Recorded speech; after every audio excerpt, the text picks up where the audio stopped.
BJP शुरू से वक्फ board और वक्फ की प्रॉपर्टीज के खिलाफ रही। शिवसेना के राज्यसभा सांसद संजय राउत ने सोमवार को कहा कि उनकी पार्टी वक्फ बोर्ड पर संसद में चर्चा करेगी। उन्होंने कहा कि अभी तक पूरा ड्राफ्ट सामने नहीं आया है। इस सरकार में 10 साल में सबसे ज्यादा लैंड जिहाद हुआ है। संजय राउत का ये बयान ऐसे समय पे सामने आया है जब सरकार वक्फ बोर्ड को नियंत्रित करने वाले 1995 के कानून में संशोधन की तैयारी कर रही है। इस संबंध में संसद में आज एक विधेयक भी पेश किया जा सकता है। वक्फ बोर्ड में संशोधन की इस वक्त सबसे ज्यादा चर्चा हो रही है। राजनीतिक गलियारों में चर्चा चल रही है कि सरकार आज ही विधेयक लाकर इसमें बदलाव करने वाली है। सभी वक्फ संपत्ति से प्रति वर्ष 200 करोड़ रुपए का राजस्व आने का अनुमान जताया जाता है। हालांकि ये भी माना जाता है कि ये इसके पास मौजूद संपत्ति की संख्या के अनुरूप नहीं है। भारत में वक्फ बोर्ड के पास करीब 52,000 संपत्तियां हैं। तो वहीं असदुद्दीन ओवैसी ने आरोप लगाया कि एनडीए सरकार वक्फ बोर्ड की स्वायत्तता छीनना चाहती है। उन्होंने कहा कि भारतीय जनता पार्टी शुरू से ही वक्फ बोर्ड और वक्फ संपत्ति के खिलाफ रही है और उसने अपने हिंदुत्व एजेंडे के तहत वक्फ संपत्तियों तथा वक्फ बोर्ड को खत्म करने का प्रयास शुरू कर दिया है। ये खुद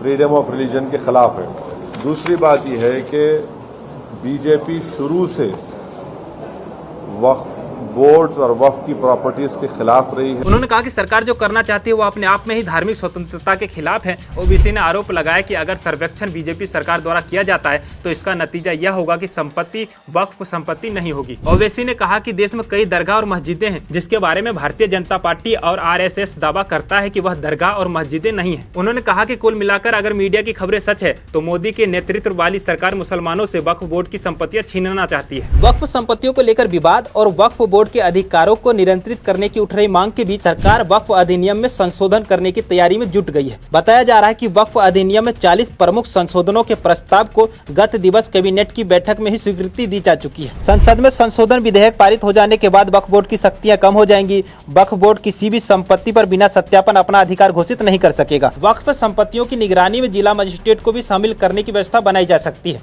खैर, इस पूरी वीडियो पर आप क्या सोचते हैं कमेंट बॉक्स में जरूर बताएं और ऐसे ही तमाम खबरों के लिए देखते रहिए चेतना मंच। बहुत बहुत धन्यवाद।